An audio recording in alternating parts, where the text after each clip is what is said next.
Hello, everyone, and welcome to the latest Gamasutra editorial spotlight Q&A. I am Chris Graft, editor-in-chief of Gamasutra, and I'm here today with Ian Main. He is the technical marketing principal at Teradici. Hey, Ian, how you doing? Hey, Chris, pleased to meet you today. Yeah, thanks. Thanks for joining us. So, Teradici does remote work, and you're trying to get into the game industry, and you've worked with a lot of entertainment companies, but can you tell us a bit about your background and what Teradici does? Oh, absolutely. Yeah, so I'm a technical marketing principal, and I've been involved in remote display protocols, remote desktops for more than 15 years now. I'm an active member of the NVIDIA Grid Community Advisory Program, so I'm involved in all things about remote visualization of difficult workloads. Now, Teradici, they're the creator of the PC over IP protocol. That's really broadly deployed in remote desktops, but we have about 15 million endpoints in government use cases, high security, healthcare, finance, and then a big footprint in media and entertainment, including broadcast, post-production, visual effects, and game development too. Yeah, that's great. And of course, remote working is probably more relevant than it ever has been, isn't it? That's correct. I mean, we've obviously been really busy over the last year. Yeah. So just getting down to it, what are some of the best practices, in your opinion, for remote work? Yeah, well, that's an interesting one. I mean, I think of the two buckets of the IT administrator's point of view of all of this, and then there's the user's point of view. So from the IT point of view, in game development, you're worried about security, and like AAA productions, you had all the employees within the four walls of the studio, and now they're at home. So you want to make sure that the security practices that you had in the studio translate well to people working at home. And of course, our protocol, the PC over IP protocol, ensures a really secure connection between data that's locked up back in the data center and the end user sitting at home. But you want to make sure from a corporate point of view that the user's not, for example, in a public place when that's inappropriate. But our protocol, of course, you could sit on an airplane, or one day when we're back in Starbucks, you could be working there, but your corporate policies may not allow that. Now, from an end user point of view, this is all about your user experience, right? So you want to make sure you have a reasonable network. It doesn't have to be a fantastic network, but a good network is good. And then you could have a Wi-Fi or wired connection. Wired works better, much like if you're using Teams, you don't get those occasional dropouts. And then from a topology point of view, your displays and so on, go crazy, multiple displays, high frame rates, your favorite peripheral devices, Wacom tablets, these are all supported in that remote sense. So just make sure you've got you could be using a Mac or a Windows client, even Linux clients, all these different devices are supported. And they don't necessarily have to be the latest and greatest, but make sure that they're reasonably modern. Yeah. So kind of less technical, but probably something that you are familiar with working at this company. Like, what are some ways that you're seeing work to keep people motivated, and happy as remote workers? Yeah, I mean, that's a great question. I think at the end of the day, developers want to be productive and they want to collaborate, right? So you want to make sure that the tools allow them to have that experience the same, if not better, than what they're used to. And one of the areas which is interesting for game development is developers are quite attached to their particular hardware platforms. They have very favorite specifications, and some industries, like the ones I work in, a remote workstation is a workstation. I can connect to anything. But a developer, what you don't want to do is take away their favorite machine that they're used to working. So you want to make sure your remote connection goes directly into the machine that they're comfortable with. And then, of course, there's opportunity to make their performance better than what they have. So a way to make a user happy is give them the resources, the compute resources that they want to have a productive day, that they can collaborate. And then make sure that user experience is good. You don't want to be working remotely and have lousy display artifacts on your imaging, poor color. So these are all things that kind of relate to having an enjoyable, productive session on your when you're doing your development. Yeah, of course. I mean, we all know how infuriating it is when, Wi-Fi, it goes out and things like that.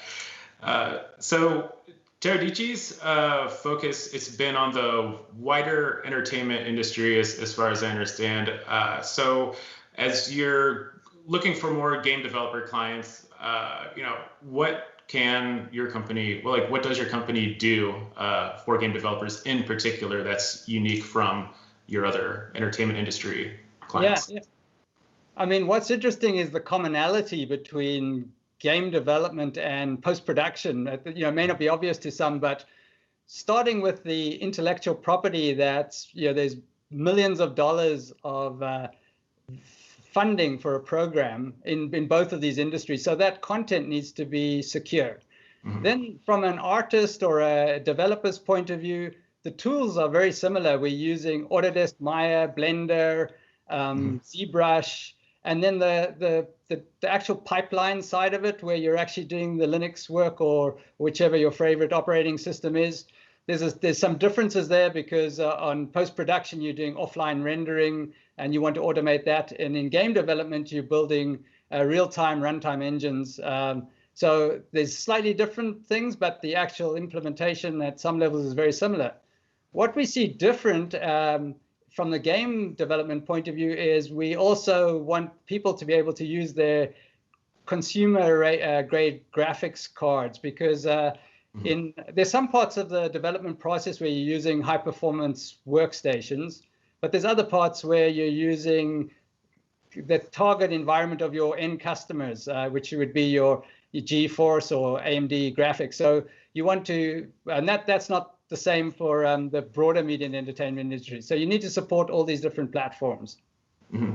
Interesting. So what game developer clients do you currently have? Yeah, we support the broad spectrum, starting with the education side of it. So, we have engaged with multiple schools. We have a great case study with Vancouver Film School as an example, and then through to medium-sized studios, and then we also have some of the major studios as well. A great example of a medium-sized studio is Firesprite out of Liverpool, UK. They have titles like The Persistence and I think Playroom 2020. They were a small shop that really benefited in terms of people wanting new gaming content. So they've been growing really fast. I think they're up at 130 employees now, all working remotely, connecting in whenever new people are on board. They basically just set up a new workstation under the desk back in the office that they'll go back to at some point. And they work and they're growing with these remote workers everywhere. Mm-hmm. So obviously we're in this pandemic situation where people can't be physically together. What lessons has your company, learned from this pandemic that you didn't know before? Yeah, there's a lot of technology side components to this. People came home with their gaming development engines and PCs, which is not that secure. So, and then they were using VPNs to connect into their assets, which are located back in the data center or in the cloud. Now, what we found, of course, is that VPNs are getting old, and generally across the enterprise, corporations want to get rid of these VPNs. So that's the one thing. The other thing is the public cloud has been seen as a great savior in some cases and a new dimension for game development. From cloud native pipelines being built up to augmenting your workforce with additional users. The other one that's, I think, going to really take hold, and this is something that took off in the media and entertainment industry in general several years ago, is this idea of geo-flexibility, where no longer employees need to be 30 miles from their office, right? So they can move away from that studio and live out in the suburbs or in rural areas if they wish. And studios no longer need to hire downtown. They can go find people internationally. Mm-hmm. And then the great thing for artists, of course, is they no longer need to be matched to a particular studio. If you have a talent in a particular area, you can now go look in a much wider field where you want to go work. So this flexibility is really awesome. Yeah, the talent pool for everyone is just larger now, it seems like. So are there, Well, I guess I should ask this too. Do you anticipate that a lot of studios are going to stick with remote work even after all this is over? Yeah, I mean, I think fundamentally people need to collaborate together. So I think across all working industries, we see this new hybrid model that will evolve where there's some part at home and some part back in the studio where you're doing review and collaboration, team meetings. But the office will look different because I don't think people will be sitting working on their own in isolation in the office. That really doesn't make sense. We want to get away from that 9-to-5 grind. So the office will be new, and you'll need technologies to support that collaboration, sharing of monitors to teams or individuals, using the public cloud. All of these are going to be really important. I think Gartner was saying about 45% of all users will be remote after the pandemic. And I think in the content creation industry, it's a much higher proportion. And figures of about 30% of all production work will be done from home. So I think that's stuff where you want to knuckle down and be creative. You'll do that at home, and then you'll collaborate and review back with your peers and friends. And just a couple more things before we wrap up. Are there specific features of Teradici's platform that are particularly valuable for remote work that you want to call out right now? Yeah, I mean, we've talked about public cloud as an augmentation, or the way to augment your studio environment. We have detailed protocol features which are all around making sure you can run over these home networks. So our protocol now, since COVID, we've introduced features where the network bandwidth is really kept at a low limit, but still allowing that lossless interactivity and that color accuracy that artists need when they're working. And then we're looking ahead to multi-channel audio and HDR and all these features which will be coming down the pipe, and working with those over home networks. So it's a really exciting future coming in remote work in content creation. And last thing, so by now a lot of studios, we're like a year into this, about if they're not already using Teradici, like why might they switch to it? Yeah, exactly. Yeah.